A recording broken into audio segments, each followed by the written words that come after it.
Next topic, that is Newton's first law of motion. Actually, Newton's first law of motion, that is nothing but the law of inertia suggested by Galileo, right? Newton's first law of motion is stated like this: every body continue to be in its state of rest or of uniform motion in a straight line unless compelled by some external force to act otherwise. It implies that till some net external force is not acting on the body, or if the net external force on the body is zero, the body in rest will remain in the resting position, and body in motion will continue its motion with uniform velocity. Clear?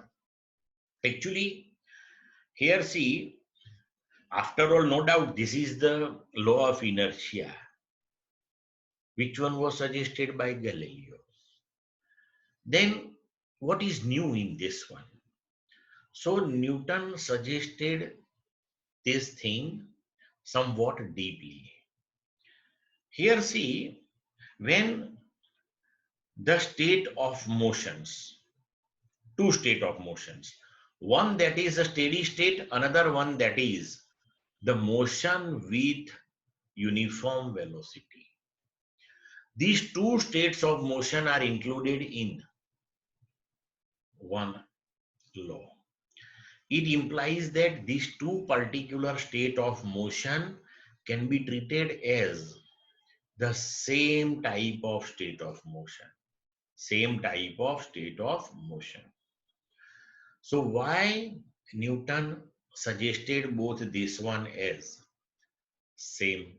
Because if we consider the body which one is stationary, then velocity is zero. If velocity is zero, then acceleration is zero. And if we consider the body which one is moving with constant velocity, then change in velocity will be zero. So acceleration will be zero. It implies that, as per Newton's opinion, both these particular states of motion are same one, because both are the cases with zero acceleration. With zero acceleration. And in second law, we will study about the relationship between force and acceleration. So here we can understand this thing in more detail in Newton's first law of motion. Clear to all of you?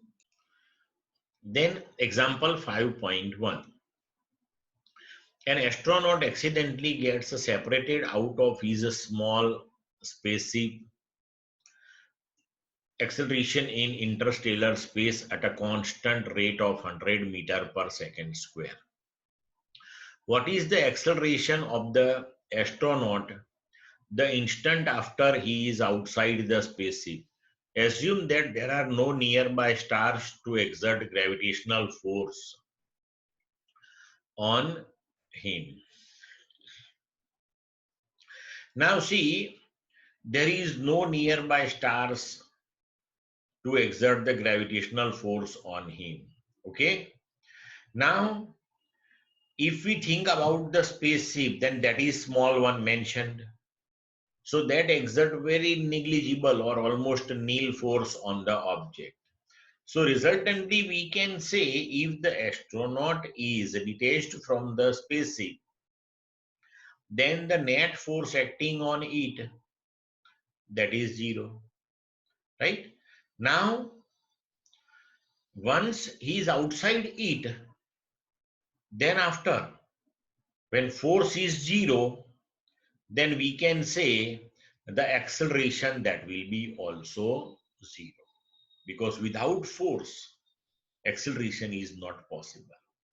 So if is detached from the spaceship, then the acceleration will be zero. Means either he will remain stationary or will move with constant velocity. Clear to all of you? Any doubt in this one?